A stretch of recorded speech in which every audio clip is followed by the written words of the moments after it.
Hola y bienvenidos a este episodio de Alternativos Podcast. Hoy nos acompaña Nicolás Cuéllar, productor y director de cine bogotano, y aunque ha trabajado con empresas muy grandes en el mundo del cine, nos va a contar sobre su proyecto más ambicioso, Historias en Kilómetros, en el cual él busca empoderar a las comunidades con herramientas del cine para que ellos cuenten sus historias. Así que lo invito a que escuche este episodio y que lo disfrute tanto como yo disfruté de la conversación con Nico Cuéllar. Bienvenidos.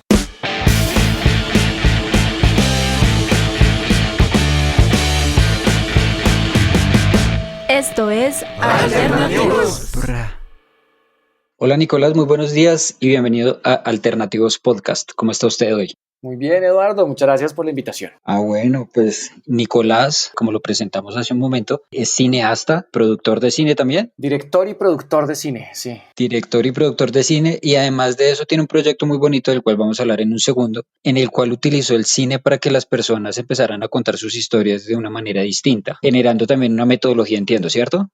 Sí, tiene su propia metodología. Listo, Nicolás, pero empecemos por el principio. ¿Dónde empezó el sueño de ser cineasta? ¿Usted desde niño quería ser cineasta? Yo empecé, yo estudié filosofía. Mi pregrado realmente es en filosofía en la Nacional. Yo quería dedicarme a eso me encantaba. Pero al tiempo estaba siempre contando historias, haciendo cortometrajes. Mi papá es cineasta, entonces el acceso al cine era muy directo y yo trabajé mucho con él. Mientras estudiaba, empecé a trabajar en el mundo del cine. Me empezó a gustar cada vez más, empezamos a contar historias con mis amigos, digamos que sin pensar en que iba a ir mucho más allá de un hobby, y las historias, los cortometrajes que hicimos empezaron a tener un poquito de renombre, empezaron como a tener como una vida pública, y eso me gustó cada vez más. Y en el momento en que estaba pensando irme a estudiar una maestría, decidí más bien como que darle la oportunidad al cine. Me fui a estudiar un año de cine. La idea era como irme allá a mirar a ver si esto funcionaba o no. Me fui a Nueva York a estudiar cine y ese año se convirtió en una década.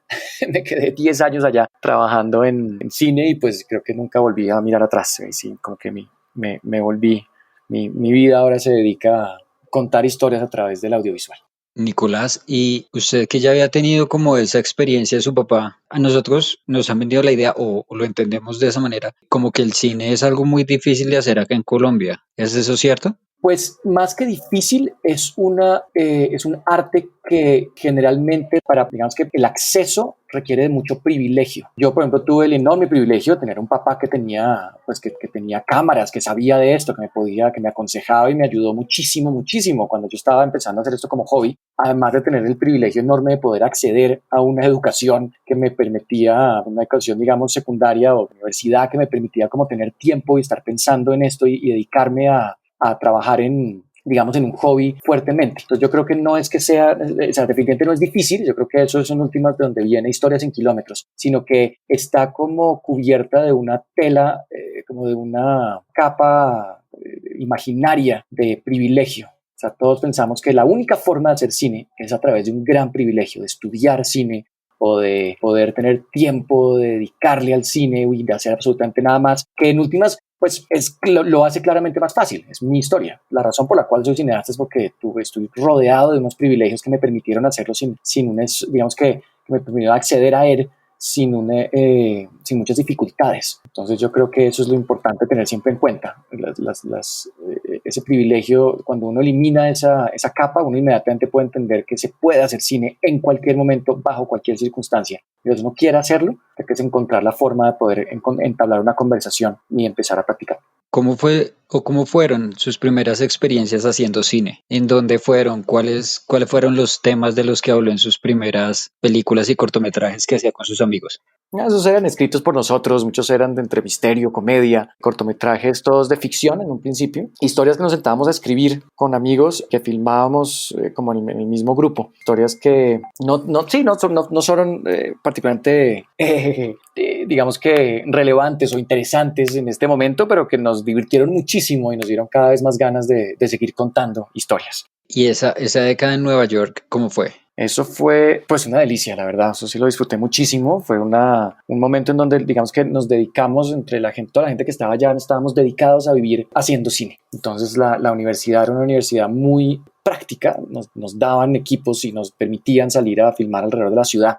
empezar a generar como contar nuestras historias con lo que se nos ocurriera. No era tan teórica, era muchísimo más práctica. Nos lanzaban a la calle y nos digamos que criticaban los resultados para que fueran cada vez mejores. Entonces eso fue una experiencia muy linda porque tuvimos haciendo cine terminamos siendo 2 años de conservatorio, se llama eso, en donde trabajamos, digamos que construimos todas las historias que se nos ocurrieron, todos trabajamos en las historias de todos, somos un equipo muy parecido al que tenía aquí en Colombia, cuando fui allá armé un equipo distinto allá, muy internacional.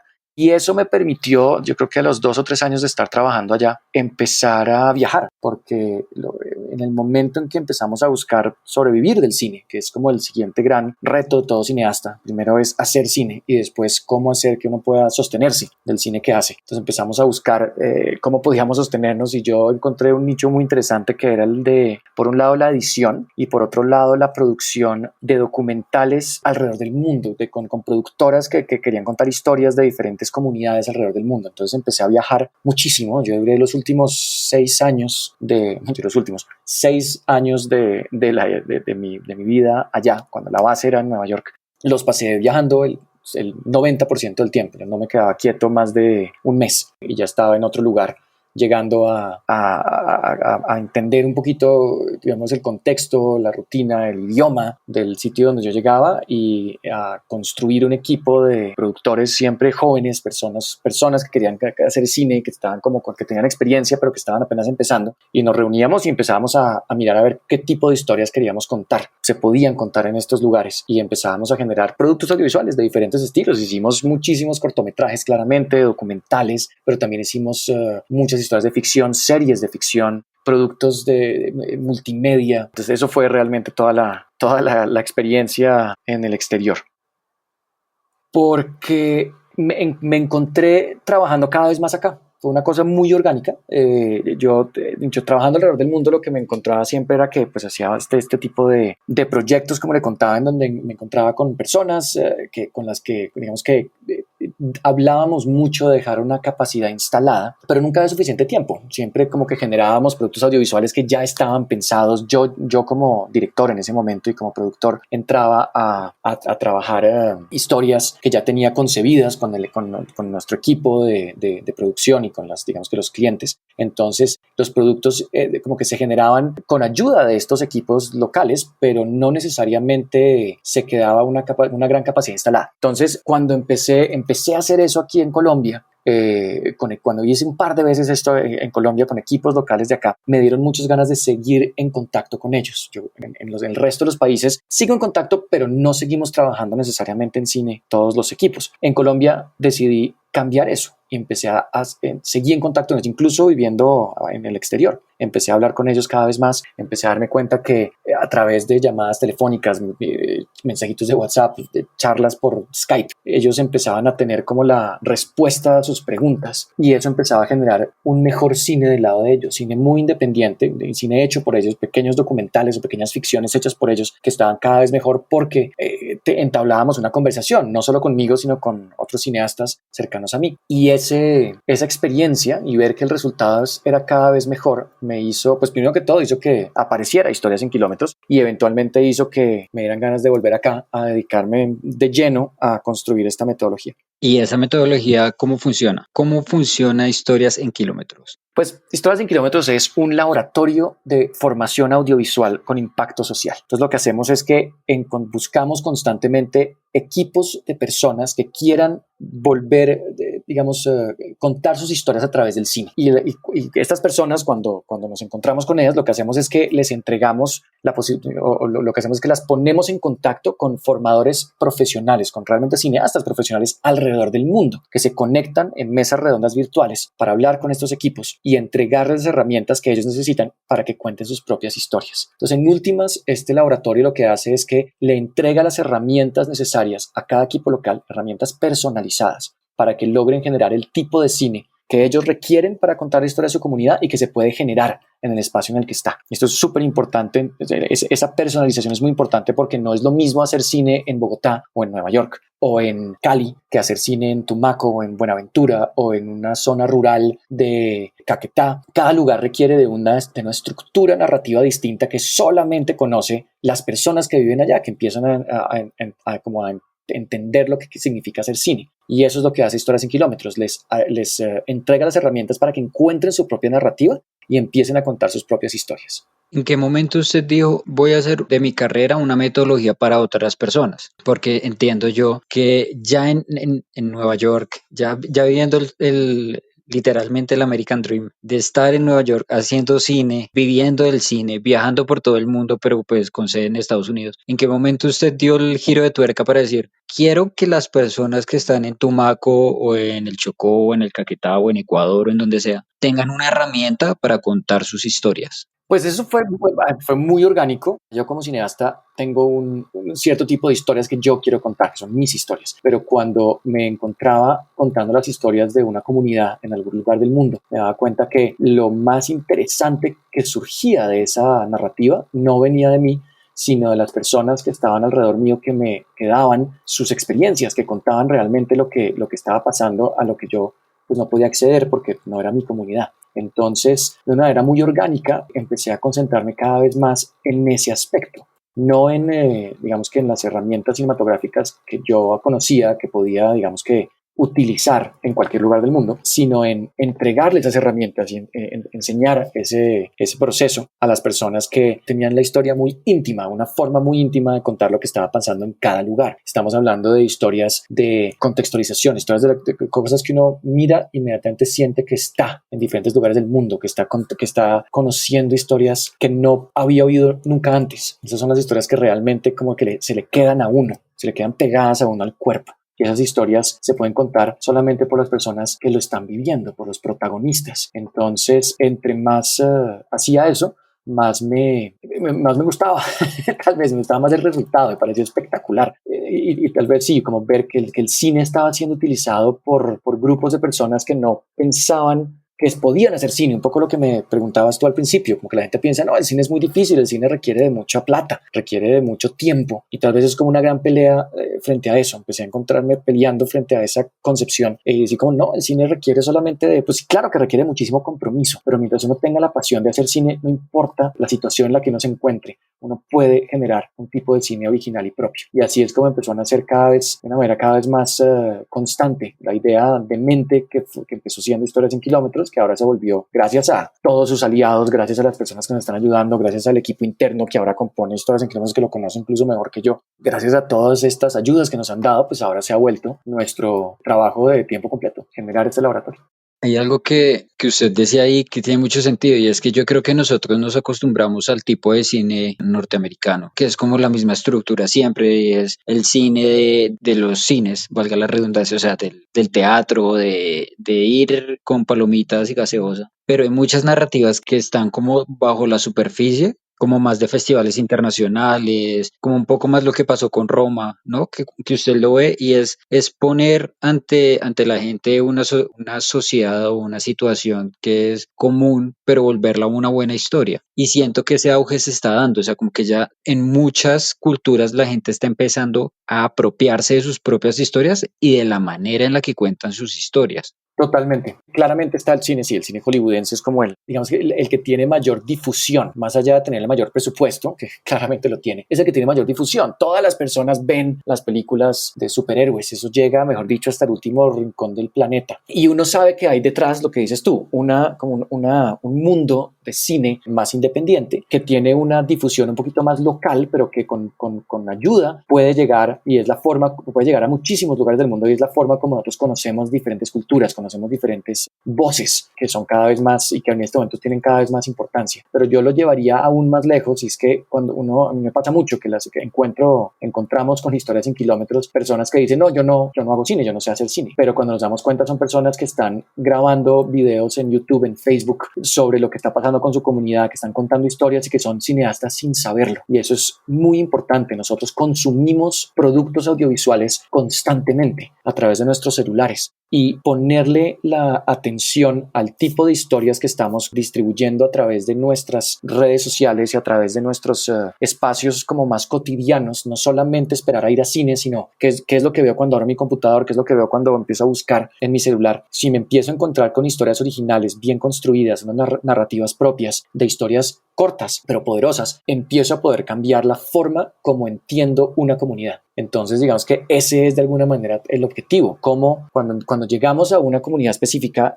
el gran objetivo es que ellos nos digan cómo quieren ser representados ante el mundo de manera audiovisual y que sean ellos los que escojan la forma como se cuenta. Porque cuando llega un documentalista, cuando llega un cineasta como yo a una comunidad y cuenta una historia, pero la cuenta esta persona, si la autoridad narrativa es mía, yo le voy a mostrar al mundo lo que yo siento que es esa comunidad, lo que para mí debería ser representado de esa comunidad, lo que para mí debe ser defendido, atacado o simplemente celebrado. Pero cuando es un grupo de la comunidad misma el que me dice la forma como quieren ser representados, esa narrativa se queda en la comunidad y es la forma, digamos que eso es realmente una capacidad instalada, porque estos cineastas empiezan a volverse líderes sociales y empiezan a entender que el cine es algo que les permite mostrarse a sí mismos como ellos realmente quieren mostrarse. De ahí en adelante viene la segunda etapa, que es complicadísima y a la que también le hacemos un enorme seguimiento, y es cómo hacer esto sostenible, cómo hacer el cine sostenible, que eso es otro mundo. Es un reto, digamos, que todavía estamos, pues yo creo que todos los cineastas en el mundo están tratando de entender cómo hacer que el cine original y comunitario sea sostenible. Hay dos ideas, digamos, dos hilos que surgen de esta idea que usted acaba de plantear. Una me recuerda a alguna clase en la que yo estuve de apreciación del cine, ¿sabe? Como esas clases de la universidad que usted elige otras carreras. Y un chico le decía al profesor, como, venga, profe, pero la clase esa vez era cine colombiano. Y él decía, profe, pero si es que el cine colombiano es malísimo y ve la calidad y la factura y yo no sé qué. ¿Sabe? Como esa persona que con arribismo mira el cine de acá y lo compara contra otras cosas que tienen 10.000 veces más presupuesto. Y el profesor decía algo que me dejó pensando mucho esa vez y dijo, no vean la película como un resultado del entretenimiento, sino como una manera de reflejar el mundo real. ¿Cuál Colombia a usted le parecería más real? ¿La que usted ve en las novelas que tienen mucho presupuesto o la que ve en este tipo de películas que es mucho más chiquito? Y ponía de ejemplo, no sé, a Perro come perro, no mentiras, a una de Las cartas del gordo, era el ejemplo. Y yo creo que eso también hace parte, o sea, ver el cine no solo como entretenimiento, que también es válido, o sea, la mayoría lo hemos visto así la mayoría del tiempo, sino darle un segundo nivel y llevarlo al punto de eso no solo me entretiene, sino que además también me puede mostrar cosas incluso en mi misma realidad, que nosotros no estamos acostumbrados a ver, por eso que usted dice y retomo el segundo hilo de su conversación. Y es que, claro, volviendo al principio de esta conversación, la pregunta era, ¿es caro hacer cine? Que la respuesta es sí. Creo que ahora muchísimo menos que antes, ¿no? Incluso hay el Smart Films, cosas por el estilo de convocatorias para hacer cine con celulares. Pero igual yo creo que eso que usted acaba de mencionar de tener la capacidad instalada tanto técnica como productiva como de conocimiento también, ¿no? O sea, un poco de, venga, ¿cómo vamos a contar nuestras historias? O sea, que mal que bien el equipo va a hacer brillar esa historia que va a llegar. Usted puede tener un equipo buenísimo, pero si no tiene nada que contar va a ser una película del montón. Pero usted incluso con un equipo reducido, contando bien una historia, puede llegar a algo muy grande. Totalmente. Yo creo que, por un lado, estoy totalmente de acuerdo en que no solamente cada vez es más barato, sino que cada vez se cambia la perspectiva de que hacer cine requiere de grandes producciones. Nosotros tenemos una frase que a mí me encanta en Historias en Kilómetros, que es que un celular es más que suficiente para hacer una película que cambie el mundo. Solo toca saber usarlo. Y eso es una forma de decir, como en pocas palabras, que lo que importa es la historia, que es lo que tú estabas diciendo. Lo que importa es qué historia quiero contar y después los detalles es cómo la puedo contar con las herramientas que tengo a mi alcance. Pero yo creo que más importante que eso es pensar que el tipo de cine, o sea, el cine sí, es muchísimo más, o sea, el cine es mucho más grande que solamente la parte de entretenimiento. Sin embargo, esa es una parte también muy válida y lo importante no es ponerle el énfasis en uno u otro, sino dejar que las personas que están contando las historias escojan qué tipo de cine quieren contar. Si quieren contar cine de puro entretenimiento, eso es un tipo de cine. O sea, si de un lugar de Colombia que no tenía cine, lo que quieren es contar historias de entretenimiento, absolutamente ficciones, comedia, no sé, misterio, eso es súper válido porque es la forma como ellos quieren representar sus historias. No todo tiene que ser una realidad, un documental etnográfico como estructurado. Esos son películas espectaculares, supremamente eficientes, Pero viene otra vez el punto de eso, ¿quién lo decide? Lo decide el cineasta, o sea, ¿quién decide qué es el buen cine colombiano? Y cómo lo vamos a unir el cine colombiano. Yo creo que es como decir que todo el cine de Estados Unidos es el cine de Hollywood. Eso es un poquito reducir la gran cantidad de producciones independientes que tienen, que son muy, muy buenas también. El cine colombiano en este momento lo conocemos cuando decimos cine colombiano y pensamos en las 4 o 5 películas largometrajes, bueno, en este momento las 50 largometrajes que salen al año, que son espectaculares, cada vez mejores, las series que están saliendo. Esa es una parte del cine colombiano. Pero hay otra parte que viene de las comunidades, los cortometrajes, los documentales, las cosas de ficción que están saliendo cada vez más y sobre todo de lugares donde antes no había producción de cine. Y esos espacios los tenemos que es aprender a escuchar, y como espectadores lo que tenemos que hacer es aprender a escucharlos, aprender a conocer esas narrativas y entender que eso, por el hecho de salir de esa comunidad, es la forma como ellos quieren presentarse y la forma, las historias que ellos quieren presentar. Y empieza a volverse el cine de cada uno de los espacios, y todo eso en conjunto empieza a volverse el cine colombiano. Así lo vería yo. En esta parte, ya volviendo un poco al tema anterior, ¿cómo han hecho ustedes para hacer que el cine sea sostenible en estas comunidades? Eso es el mayor reto que tenemos en este momento. Yo creo que hacer cine comunitario sostenible es un misterio que yo todavía no he logrado descifrar. Yo sigo buscando cómo mantenerme como cineasta haciendo cine independiente y comunitario en Colombia. Yo creo que eso es uno de los más grandes misterios que hay en este momento, o al menos yo no tengo la respuesta. Lo que nosotros hacemos es generar visibilidad para los equipos que se entrenan en historias en kilómetros y empezar a mostrarlos como una productora que puede construir películas, material audiovisual de calidad en territorio. Entonces, creo que la forma más pragmática de responder esa pregunta es decir que estamos construyendo un mapa en donde cuando hay necesidad de un producto audiovisual en territorio, ya no es necesario, o lo que queremos, el sueño es que no sea necesario trasladar un equipo de producción de las grandes ciudades a los lugares del país donde antes no había producción audiovisual, sino que se pueden contratar productoras de estos lugares. En este momento tenemos productoras en Tumaco, en Buenaventura, en Buenos Aires. Muy pronto estarán listas productoras en Caquetá, en Mitú, en Ibagué, productoras que tienen la experiencia para generar productos audiovisuales de alta calidad en territorio. Entonces, digamos que ese es mi sueño de poder hacer este tipo de cine sostenible, y es que se empiecen a entender estas productoras como las personas que pueden generar los productos audiovisuales de todas las historias que se quieren contar en esos territorios. Y yo creo que la última pregunta, que puede parecer un poco ingenua, es: yo me imagino que usted desarrolla esto porque cree que el cine es una manera de cambiar el mundo, la comunidad, el entorno, empezando con un entorno micro, ¿cierto? Uh-huh. ¿Qué lo llevó a pensar eso? ¿Qué lo llevó a decir, aquí yo puedo hacer un cambio importante a través del cine? Yo creo que, o sea, si la pregunta es personal, me encantaría que el cine pudiera cambiar el mundo. Me parece súper interesante. Yo creo que lo que yo sí puedo decir es que el cine cambió mi vida. No sé si podría irme más, no sé, podría comprometerme con algo más grande que eso, pero mi vida se ha vuelto, yo disfruto profundamente hacer cine. Me he encontrado disfrutando incluso más generando cine con estos equipos locales de historias en kilómetros. Es un placer que me ha cambiado la vida, que se ha vuelto mi vida, y sobre todo porque también lo siento del lado de ellos. Cuando tú conoces a los equipos locales y te das cuenta que se vuelven productoras profesionales y empiezan ellos a ser realmente los que pueden responder a estas preguntas, los que deberían muy pronto estar hablando de esto en vez de mí, ellos empiezan como que uno empieza a ver en ellos que también les ha cambiado la vida gracias al hecho de estar haciendo cine. Entonces yo creo que eso es lo que puede generar el cine. Le da a uno la capacidad de disfrutar cada día trabajando en algo que a uno le parece profundamente emocionante. Y yo creo que si las personas que tienen la pasión de hacer esto siguen haciendo esto, empiezan a contar historias, empiezan a encontrar este placer que yo encuentro entregando herramientas y